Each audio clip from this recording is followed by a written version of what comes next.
video बना देगा video हां देख हम वीडियो बना दे वीडियो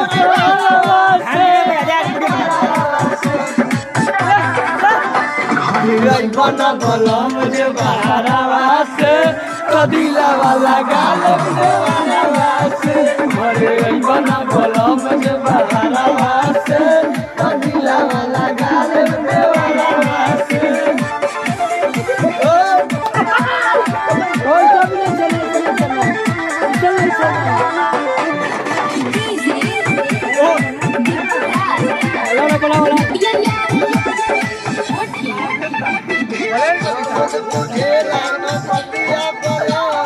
लेके हम